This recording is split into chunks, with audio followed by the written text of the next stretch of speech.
More than 6 months ago, in April, I spoke to you about a need for a national policy to deal with our present and future energy problems. And the next day, I sent my proposals to the Congress. The Congress has recognized the urgency of this problem and has come to grips with some of the most complex and difficult decisions that a legislative body has ever been asked to make. Working with Congress, we've now formed a new Department of Energy, headed by Secretary James Schlesinger.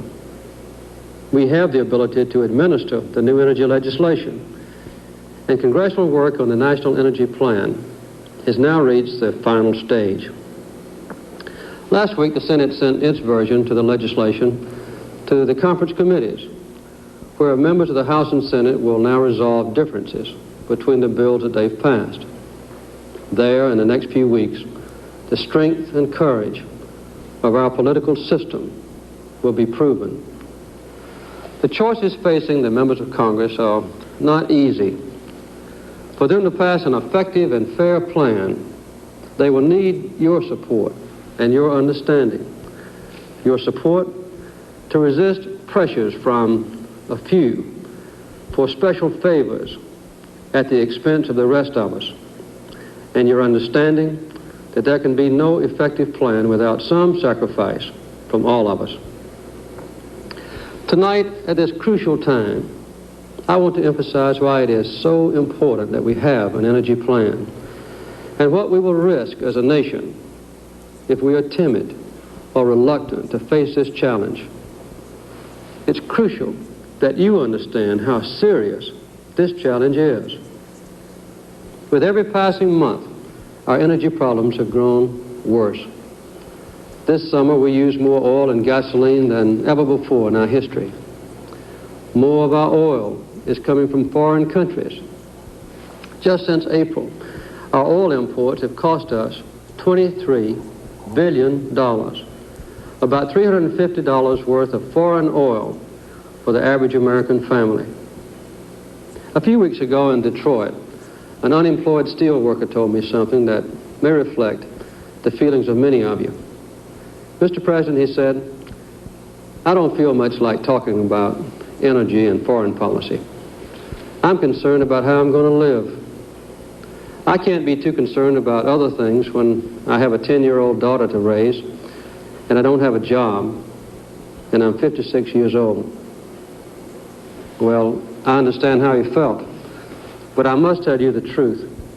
And the truth is that you cannot talk about economic problems now or in the future without talking about energy. Let me try to describe the size and the effect of the problem. Our farmers are the greatest agricultural exporters the world has ever known, but it now takes all the food and the fiber that we export in 2 years just to pay for 1 year of imported oil, about $45 billion.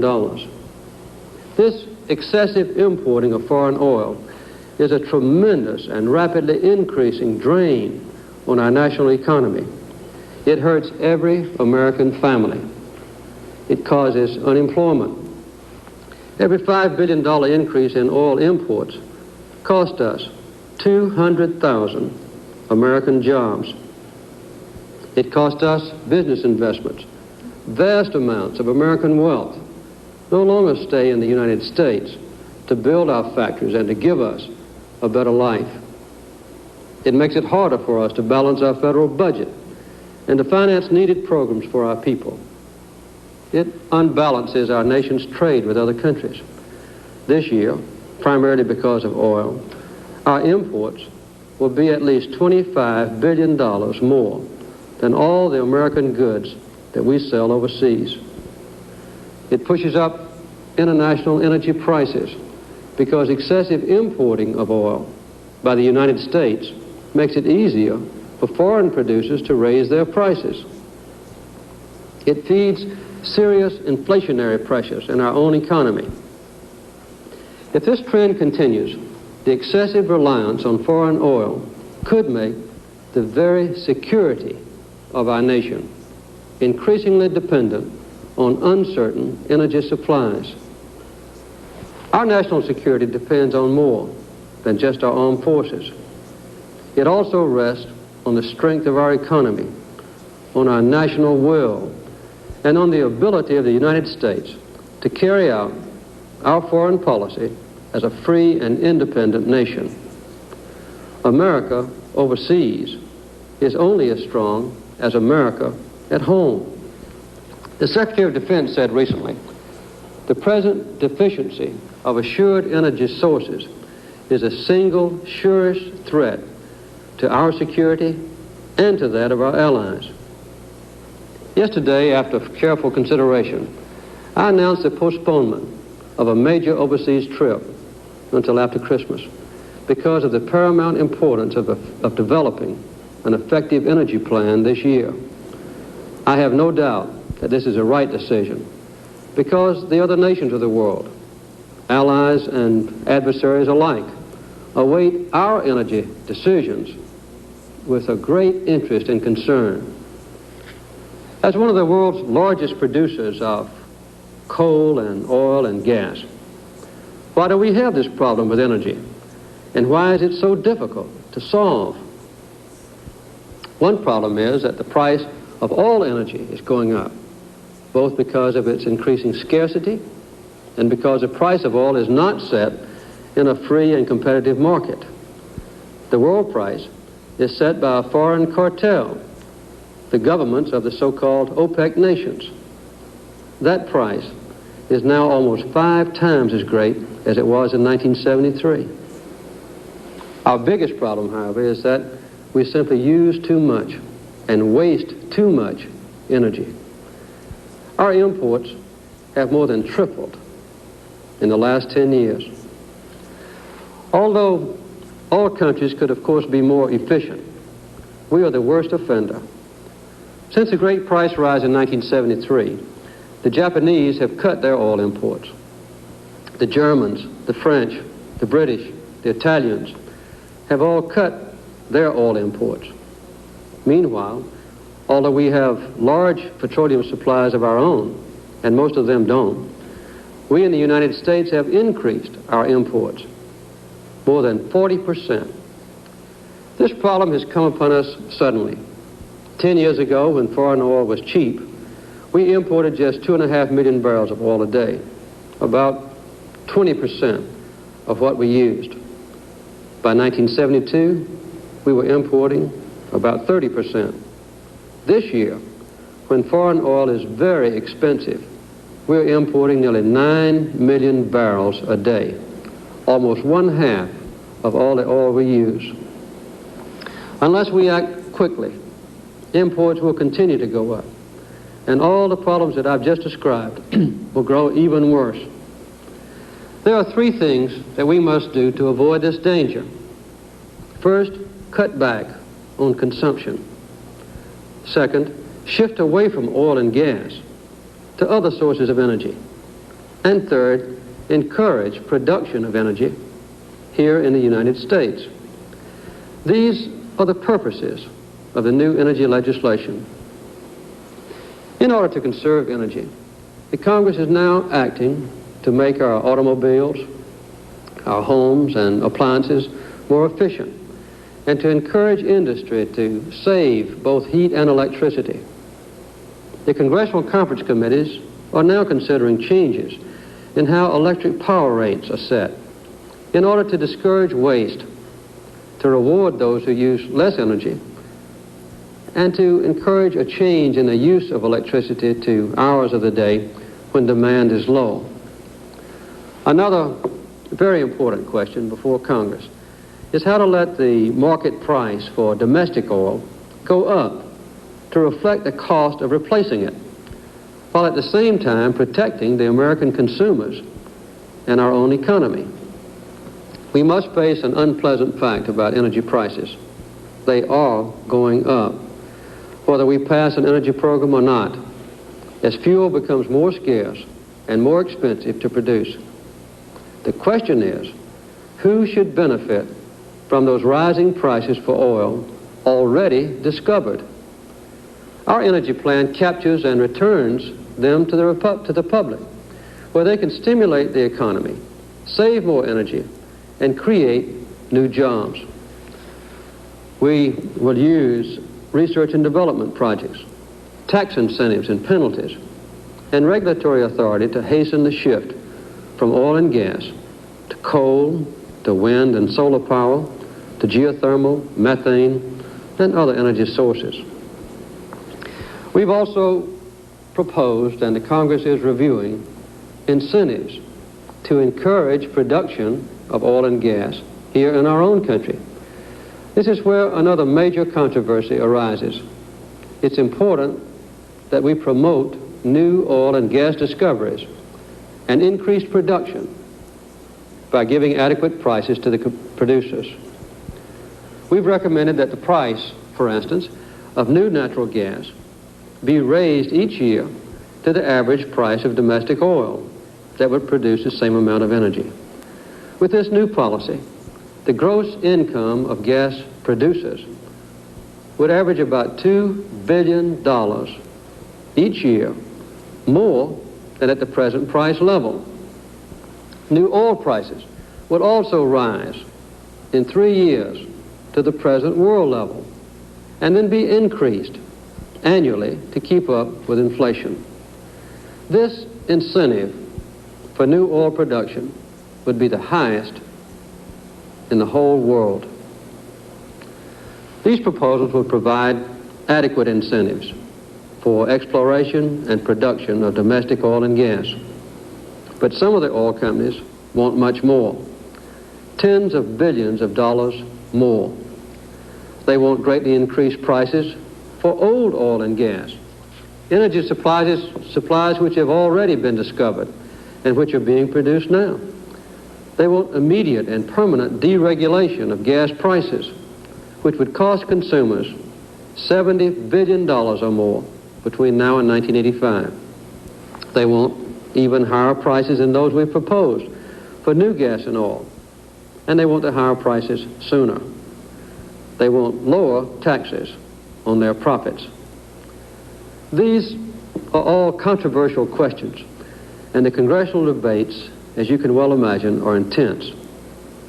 The political pressures are great because the stakes are so high, billions and billions of dollars. We should reward individuals and companies who discover and produce new oil and gas, but we must not give them huge windfall profits on their existing wells at the expense of the American people. Now, the energy proposal that I made to Congress last April has 3 basic elements to ensure that it is well balanced. First, it's fair, both to the American consumers and to the energy producers, and it will not disrupt our national economy. Second, as I've said before, it's designed to meet our important goals for energy conservation, to promote a shift to more plentiful and permanent energy supplies, and encourage increased production of energy in the United States. And third, it protects our federal budget from any unreasonable burden. These are the 3 standards by which the final legislation must be judged. I will sign the energy bills only if they meet these tests. During the next few weeks, the Congress will make a judgment on these vital questions. I will be working closely with them, and you are also deeply involved in these decisions. This is not a contest of strength between the President and the Congress, nor between the House and the Senate. What is being measured is the strength and will of our nation, whether we can acknowledge a threat and meet a serious challenge together. I'm convinced that we can have enough energy to permit the continued growth of our economy, to expand production and jobs, and to protect the security of the United States if we act wisely. I believe that this country can meet any challenge, but this is an exceptionally difficult one because the threat is not easy to see, and the solution is neither simple nor politically popular. I said 6 months ago that no one would be completely satisfied with its national energy plan. Unfortunately, that prediction has turned out to be right. There is some part of this complex legislation to which every region and every interest group can object. But a common national sacrifice to meet this serious problem should be shared by everyone. Some proof that the plan is fair. Many groups have risen to the challenge, but unfortunately there are still some who seek personal gain over the national interest. It's also especially difficult to deal with long-range future challenges. A president is elected for just 4 years, a senator for 6, and our representatives in Congress for only 2 years. It's always been easier to wait until the next year or the next term of office to avoid political risk. But you did not choose your elected officials simply to fill an office. The Congress is facing very difficult decisions courageously, and we formed a good partnership. All of us in government need your help. This is an effort which requires vision and cooperation from all Americans. I hope that each of you will take steps to conserve our precious energy and also join with your elected officials at all levels of government to meet this test of our nation's judgment and will. These are serious problems, and this has been a serious talk. But our energy plan also reflects the optimism that I feel about our ability to deal with these problems. The story of the human race is one of adapting to changing circumstances. The history of our nation is one of meeting challenges and overcoming them. This major legislation is a necessary first step on a long and difficult road. This energy plan is a good insurance policy for the future, in which relatively small premiums that we pay today will protect us in the years ahead. But if we fail to act boldly today, then we will surely face a greater series of crises tomorrow. Energy shortages, environmental damage, ever more massive government bureaucracy and regulations, and ill-considered last-minute crash programs. I hope that perhaps 100 years from now, the change to inexhaustible energy sources will have been made, and our nation's concern about energy will be over. But we can make that transition smoothly for our country and for our children and for our grandchildren only if we take careful steps now to prepare ourselves for that future. During the next few weeks, attention will be focused on the Congress, but the proving of our courage and commitment will continue in different forms and places in the months and the years, even generations ahead. It's fitting that I'm speaking to you on an election day, a day which reminds us that you, the people, are the rulers of this nation, that your government will be as courageous and effective and fair as you demand that it be. This will not be the last time that I, as president, present difficult and controversial choices to you and ask for your help. I believe that the duties of this office permit me to do no less. But I'm confident that we can find the wisdom and the courage to make the right decisions, even when they are unpleasant, so that we might, together, preserve the greatness of our nation. Thank you very much.